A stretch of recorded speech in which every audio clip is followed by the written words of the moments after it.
সাজাপ্রাপ্ত আসামি বিএনপির ভারপ্রাপ্ত চেয়ারম্যান তারেক রহমানকে লন্ডন থেকে দেশে ফেরত আনতে ব্রিটিশ সরকারের কাছে আবেদন করা হবে বলে জানিয়েছেন প্রধানমন্ত্রী শেখ হাসিনা। সাজাপ্রাপ্ত বিএনপির হামলার আসামি সাজাপ্রাপ্ত আসামি সেটাকে এখন আমরা নিয়ে। সম্মানিত দর্শক, আজকে দেশে ফিরল তারেক জিয়া এবং তিনি দেশে ফেরার পরেই একটি বৈঠকে বলল যে নির্বাচন আবার নতুন করে দিতে হবে এবং শেখ হাসিনা সরকারকে তারা পদে রাখবেন না এবং সাহায্য করবে যুক্তরাষ্ট্র এবং সৌদি আরব। আর এই নিয়ে কিছু চাঞ্চল্যকর বিষয় আজকের এই ভিডিওতে। আজকের এই ভিডিওটি খুবই গুরুত্বপূর্ণ, তাই সম্পূর্ণ ভিডিওটি না টেনে দেখার অনুরোধ রইল। সম্পূর্ণ ভিডিওতে রয়েছে আরো অনেক গুরুত্বপূর্ণ বিষয় যা দেখলে আপনারা রীতিমতো অবাক হতে বাধ্য হবেন। তাহলে চলুন কথা না বাড়িয়ে চলে যাওয়া যাক মূল ভিডিওর দিকে। আর আপনি যদি আমাদের এই চ্যানেলে নতুন হয়ে থাকেন তাহলে অবশ্যই সাবস্ক্রাইব করুন বাংলাদেশের সর্বশেষ আপডেট খবর পাওয়ার জন্য এবং একটি লাইক দিয়ে দেখতে থাকুন সম্পূর্ণ ভিডিওটি। সাজাপ্রাপ্ত আসামি বিএনপির ভারপ্রাপ্ত চেয়ারম্যান তারেক রহমানকে লন্ডন থেকে দেশে ফেরত আনতে ব্রিটিশ সরকারের কাছে আবেদন করা হবে বলে জানিয়েছেন প্রধানমন্ত্রী শেখ হাসিনা।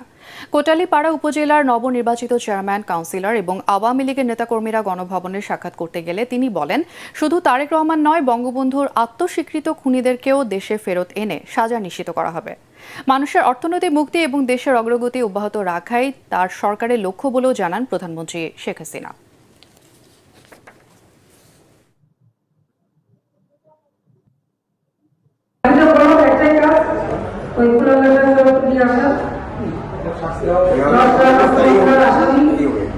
সাজাপ্রাপ্ত বিএনপির হামলার আসামি দুর্নীতিতে চ্যাম্পিয়ন সাজাপ্রাপ্ত আসামি সেটাকে এখন আমরা নিয়ে আসবো ব্রিটিশ গভর্নমেন্টের কাছে। আমরা সেই আবেদন করবো সরকার পক্ষ থেকে যে ওখানে যে আসামি তারেক জিয়া সাজাপ্রাপ্ত তাকে যেন বাংলাদেশে ফেরত পাঠায়। ইসলাম খান জানাচ্ছেন যে কেন প্রধানমন্ত্রী শেখ হাসিনা তারেক রহমানের প্রতি রাগান্বিত অর্থাৎ রেগে আছেন। তার সেটি হচ্ছে মূল কথা। এর কারণ হচ্ছে আগের দিন প্রধানমন্ত্রী বলেছিলেন যে এখন প্রধান কাজ হচ্ছে তারেক রহমানকে দেশে এনে বিচার বা দণ্ড কার্যকর করা।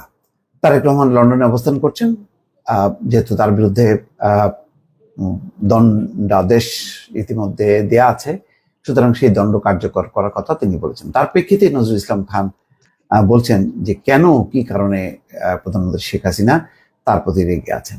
বলছেন যে গণতন্ত্র পুনরুদ্ধার আন্দোলনে নেতৃত্ব দেওয়ায় তারেক রহমানের প্রতি শেখ হাসিনা রাগান্বিত বলে মন্তব্য করেছেন বিএনপির স্থায়ী কমিটির সদস্য নজরুল ইসলাম খান।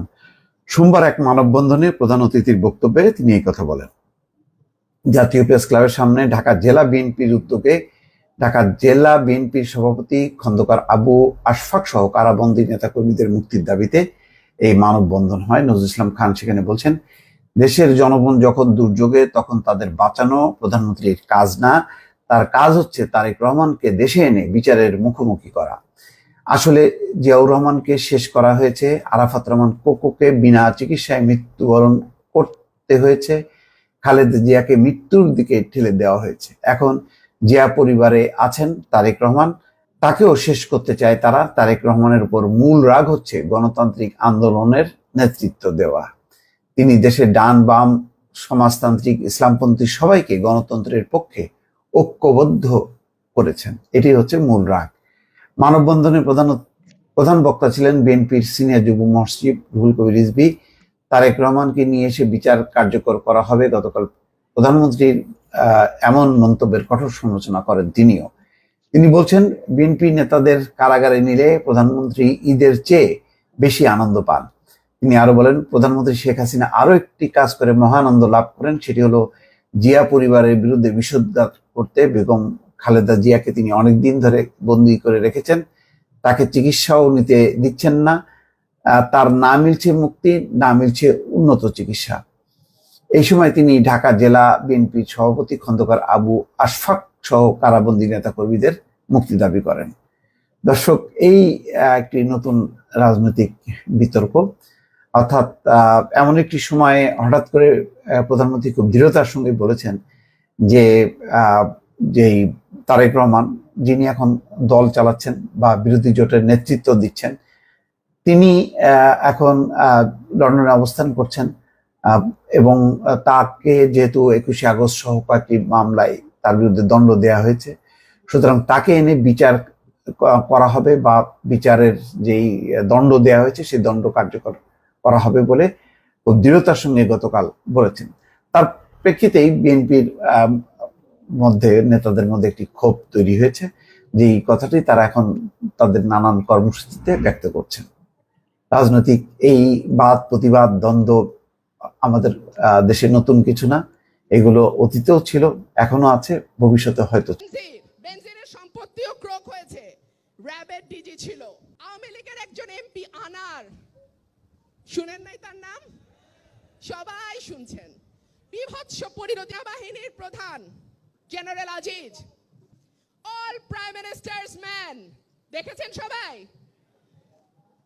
সেই সময় কিছু আত্মীয় বন্ধু ফেরেন, ফেসবুক ফেরেন আমার, দেখি প্রোফাইল পিকচার চেঞ্জ করছে, I am prime ministers man, মনে আছে? আরে সারা বাংলাদেশ আজিজের সঙ্গে এক হয়ে শেখ হাসিনার লোক হয়েছিল ওই সময়, মনে নাই?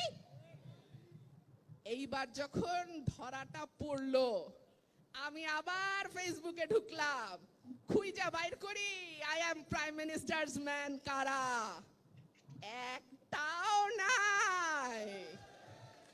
শুধু তো তাই না, আওয়ামী লীগ সুদ্দা কইতেছে ও কি করছে আমি কি জানি, ওর বিপদ ওরটা আমি নিতে পারবো না ভাই, যার যার দুর্নীতি তার তার। তো যার যার দুর্নীতি তার তার, যখন দরকার ছিল তখন ব্যবহার করছো, আর এখন খেলা ফুরাইছে তোমারে আর আমি চিনি না। তো এই হলো এই ধরনের সরকারের চরিত্র।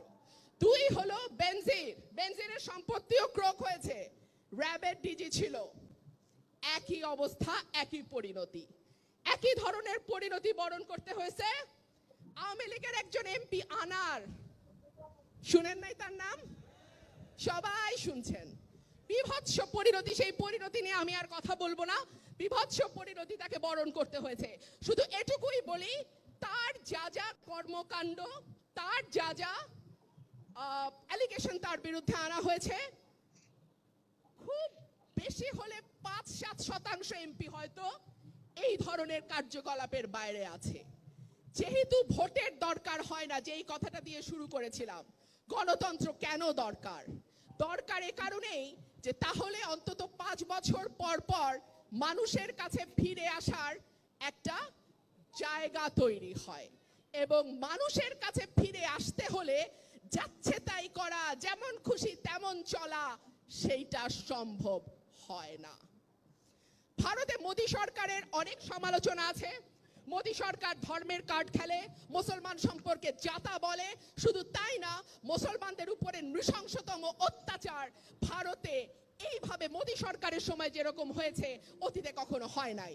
কিন্তু সেই মোদীকেও যেহেতু ভোটের জন্য মানুষের কাছে ফিরতে হয়, মোদী ভারতের 81 কোটি মানুষের জন্য, গরিব মানুষের জন্য 5 কেজি চাল প্রতি মাসে বিনা পয়সায় দেয়, কারণ সে জানে এই মানুষগুলার ভোট তার লাগবে।